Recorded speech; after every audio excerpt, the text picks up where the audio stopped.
मुद्रित माध्यमे आणि इलेक्ट्रॉनिक माध्यमांच्या प्रतिनिधींना माझा नमस्कार। जिल्हा परिषद व पंचायत समिती निवडणुका संदर्भात आजची ही पत्रकार परिषद इथे राज्य निवडणूक आयोगामार्फत आयोजित करण्यात आलेली आहे। आपल्याला माहितच आहे की माननीय सर्वोच्च न्यायालयाच्या निर्णयानुसार ज्या जिल्हा परिषद आणि पंचायत समितीमध्ये 50% पेक्षा कमी आरक्षण आहे अशा जिल्हा परिषद पंचायत समिती निवडणुका लावण्यासंदर्भात माननीय सर्वोच्च न्यायालयाने निर्देश दिले आणि त्याच्या अनुषंगाने 12 जिल्हा परिषद आणि 125 पंचायत समितीमध्ये निवडणूक घेण्यासंदर्भात आजची ही पत्रकार परिषद आहे। ज्या जिल्हा परिषदांमध्ये या निवडणुका होत आहेत ते जिल्हे आहेत कोकण विभागातील रायगड, रत्नागिरी, सिंधुदुर्ग, पुणे विभागातील पुणे, सातारा, सांगली, कोल्हापूर, सोलापूर, छत्रपती संभाजीनगर विभागातील छत्रपती संभाजीनगर, परभणी, धाराशिव व लातूर अशा या 12 जिल्हा परिषद आहेत। या निवडणुकामध्ये प्रत्येक मतदाराला 2 मते देणे आवश्यक आहे।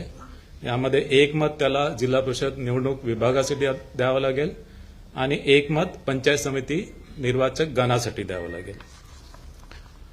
या निवडणुकीमध्ये नामनिर्देशन प्रक्रिया ही ऑफलाईन पद्धतीने राबविण्यात येणार आहे। विविध राजकीय पक्ष आणि उमेदवार यांच्या मागणीनुसार नामनिर्देशन पत्र प्रक्रिया ही महानगरपालिकेच्या निवडणुकीसारखीच जिल्हा परिषद पंचायत समिती निवडणुकीमध्ये सुद्धा ही प्रक्रिया ऑफलाईन राबवण्यात येणार आहे। या निवडणुकीमध्ये ज्या जागा राखीव आहेत त्या राखीव जागेवर जात वैधता पडताळणी आवश्यक आहे आणि जात प्रमाणपत्र आणि जात वैधता पडताळणी ही नामनिर्देशन पत्रासोबत दाखल करणं आवश्यक आहे। मात्र एखाद्या उमेदवाराकडे जात वैधता प्रमाणपत्र नसेल तर त्यांनी जात पडताळणी समितीकडे केलेल्या अर्जाची सत्यप्रत किंवा त्याच्याकडे अन्य कोणताही पुरावा असेल की त्यांनी अशा जात पडताळणी समितीकडे अर्ज केला त्याची प्रत त्यांनी सादर करणं आवश्यक आहे। मात्र निवडून आल्यावर त्याला 6 महिन्याच्या आतमध्ये जात वैधता प्रमाणपत्र सादर करणं आवश्यक राहील आणि 6 महिन्याच्या आतमध्ये त्यांनी जात वैधता प्रमाणपत्र सादर नाही केलं तर त्याची निवड ही पूर्वलक्षी प्रभावाने रद्द होईल। या निवडणुकीमध्ये मतदान केंद्र एकूण 25,482 आहे आणि या निवडणुकीसाठी आम्ही इलेक्ट्रॉनिक वोटिंग मशीनद्वारे ही निवडणूक घेणार आहे आणि त्यामध्ये एकूण कंट्रोल युनिट 51,537 आम्ही वापरणार आहोत आणि बॅलेट युनिट 1,10,329 इतके बॅलेट युनिट आम्ही वापरणार आहोत। या निवडणुकीमध्ये एकूण मतदान केंद्र हे 25,482 असतील आणि या सर्व मतदान केंद्रावर अश्योर्ड मिनिमम फॅसिलिटी वीज, पिण्याचे पाणी, सावलीची सुविधा, शौचालयाची व्यवस्था या सर्व करण्यात आलेले आहे। याशिवाय काही मतदान केंद्र हे आदर्श मतदान केंद्र म्हणून निर्माण केल्या जातील आणि काही मतदान केंद्र हे पिंक मतदान केंद्र असतील। पिंक मतदान केंद्रावर ज्यामध्ये महिला मतदारांची संख्या जास्त आहे असे मतदान केंद्र हे पिंक मतदान केंद्र असतील आणि त्यामध्ये सर्व निवडणूक कर्मचारी, अधिकारी आणि सर्व सुरक्षा कर्मचारी या महिला असतील। या निवडणुकीसाठी 1 जुलै 2025 ची मतदार यादी वापरणार आहोत आणि इलेक्शन कमिशन ऑफ इंडियाकडून जी मतदार यादी आली ती मतदार यादी जिल्हा परिषद विभाग व पंचायत समिती गणनिहाय ही विभाजित केलेली आहे। 3 नोव्हेंबर 2025 रोजी अंतिम मतदार यादी ऑलरेडी प्रसिद्ध झालेली आहे आणि 27 नोव्हेंबर 2025 रोजी मतदान केंद्रनिहाय मतदार यादी ही प्रसिद्ध झालेली आहे। आपल्याला माहीतच आहे की या मतदार याद्या या भारत निवडणूक आयोगाकडून आलेल्या असल्यामुळे या मतदार यादीमध्ये कोणतेही नाव याच्यामध्ये समाविष्ट करणे किंवा कोणतेही नाव याच्यामधून वगळणे ही राज्य निवडणूक आयोगाच्या कार्यकक्षेत येत नाही। यामध्ये दुबार मतदार आम्ही टूलद्वारे आयडेंटिफाय केलेले आहेत आणि दुबार मतदारासंदर्भात योग्य ती कार्यवाही आमच्या ज्या मार्गदर्शक सूचना आहे त्याप्रमाणे रिटर्निंग ऑफिसर आणि जिल्हाधिकारी हे करतील. याशिवाय मतदाराला त्याचं नाव, प्रभाग क्रमांक आणि त्याचं मतदान केंद्र शोधण्यासाठी मताधिकार मोबाईल ॲप विकसित केलेलं आहे. हे मताधिकार मोबाईल ॲप सध्या अँड्रॉइड सिस्टीमवर उपलब्ध आहे आणि या अनुषंगाने मतदाराला त्याचा जो निवडणूक विभाग आहे आणि जो पंचायत समिती गण आहे हा त्याला शोधता येईल आणि त्याशिवाय त्याचं मतदान केंद्र सुद्धा त्यामध्ये त्याला शोधता येईल. याशिवाय मतदाराला आयोगाच्या वेबसाईटवर, आयोगाच्या पोर्टलवर जे mahasik-voterlist.in म्हणून पोर्टल आहे वोटर सर्चसाठी, त्याच्यावर पण जाऊन त्याला त्याचं नाव किंवा ईपी क्रमांक टाकून त्याला त्याचा मतदान केंद्र त्याला शोधता येईल. ज्येष्ठ नागरिक, दिव्यांग, तान्याबाळासह असणाऱ्या स्त्रिया व गरोदर स्त्रिया यांना मतदानासाठी प्राधान्य दिले जाणार आहे. त्यांच्यासाठी वेगळी व्यवस्था, वेगळी रांग असेल. ज्या ठिकाणी वेगळी रांग नसेल त्यांना प्राधान्याने मतदान केंद्राच्या आतमध्ये नेण्याची व्यवस्था केलेली आहे. याशिवाय प्रत्येक ठिकाणी रॅम्प व व्हीलचेअरची व्यवस्था राहणार आहे. या निवडणुकीमध्ये एकूण निवडणूक निर्णय अधिकारी 125 असणार आहे.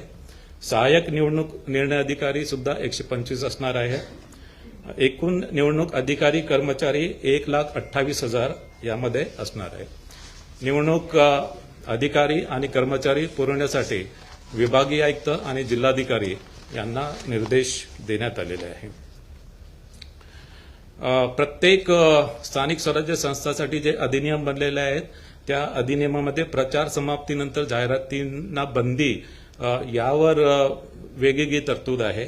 जिल्हा परिषद पंचायत समिती अधिनियमानुसार मतदान सुरू होण्याच्या दिनांकापूर्वी 24 तास अगोदर प्रचाराची समाप्ती होईल आणि त्यामुळे प्रचार कालावधी संपल्यानंतर मुद्रित, इलेक्ट्रॉनिक व समाज माध्यमाच्या द्वारे कुठल्याही माध्यमाद्वारे प्रचारविषयक जाहिरात प्रसिद्धी किंवा प्रसारित करता येणार नाही. याशिवाय 2 प्रकारच्या माध्यम प्रसारण सहनियंत्रण समित्या असतील.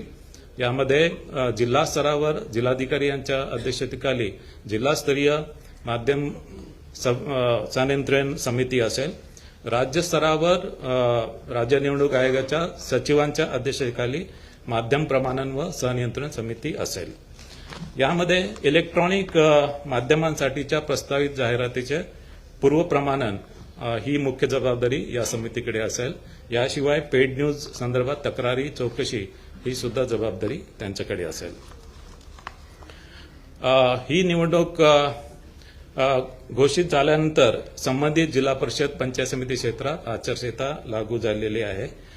जरी या संबंधित जिल्हा परिषद पंचायत समितीमध्ये आचारसंहिता जरी असेल तरी या क्षेत्राच्या बाहेर इतर क्षेत्रात जर अशा संबंधित जिल्हा परिषद पंचायत समितीच्या मतदारांवर प्रभाव टाकणारी कुठली घटना किंवा कुठला कार्यक्रम घेता येणार नाही.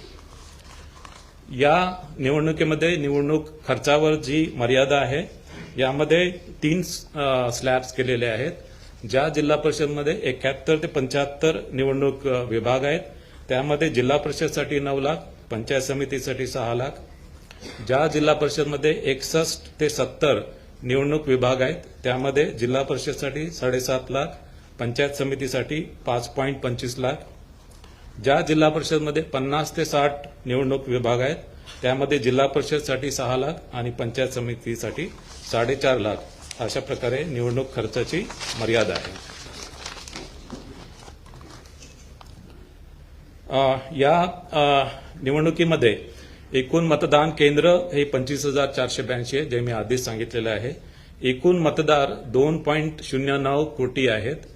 एकूण पुरुष मतदार 1.07 कोटी आहेत. एकूण स्त्री मतदार 1.02 कोटी आहेत आणि इतर मतदार हे 473 आहेत. या निवडणुकीमध्ये एकूण मतदान केंद्र 25,482 आहेत. एकूण मतदार 2.09 कोटी आहेत. एकूण पुरुष मतदार 1.07 कोटी आहेत. एकूण स्त्री मतदार 1.02 कोटी आहेत आणि एकूण इतर मतदार 473 आहेत. ज्या जागांसाठी निवडणूक घ्यायची आहे त्यामध्ये 12 जिल्हा परिषदमध्ये एकूण 731 निवडणूक विभाग आहेत, म्हणजे 731 जिल्हा परिषद सदस्य निवडून द्यायचे आहेत.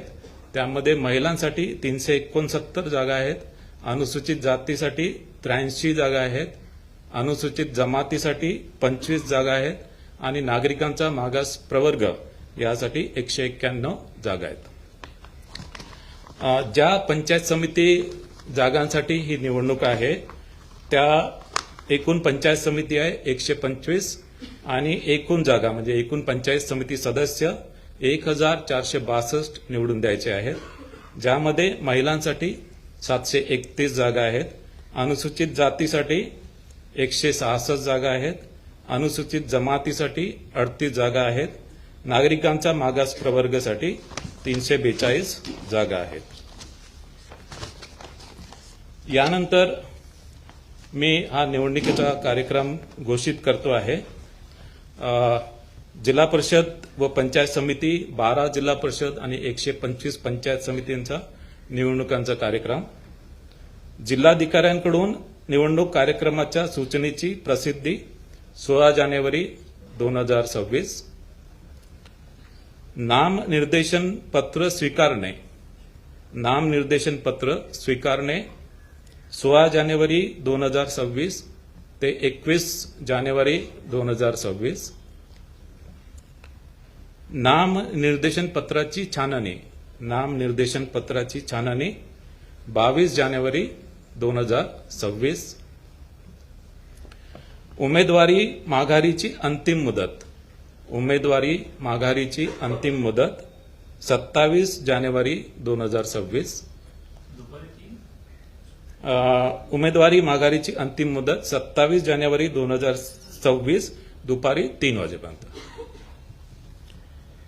अंतिम उमेदवाराची यादी व निवडणूक चिन्ह वाटप. अंतिम उमेदवारांची यादी व निवडणूक चिन्ह वाटप 27 जानेवारी 2026 दुपारी 3:30 नंतर. अंतिम उमेदवारांची यादी व निवडणूक चिन्ह वाटप 27 जानेवारी 2026 दुपारी 3:30 वाजेनंतर. अंतिम उमेदवारांची यादी 27 जानेवारी 2026. मतदानाचा दिनांक 5 फेब्रुवारी 2026 सकाळी 7:30 ते सायंकाळी 5:30 वाजेपर्यंत. मतदानाचा दिनांक 5 फेब्रुवारी 2026 सकाळी 7:30 ते सायंकाळी 5:30 वाजेपर्यंत. मतमोजणीचा दिनांक 7 फेब्रुवारी 2026 सकाळी 10 वाजेपासून. मतमोजणीचा दिनांक 7 फेब्रुवारी 2026 सकाळी 10 वाजेपासून. आता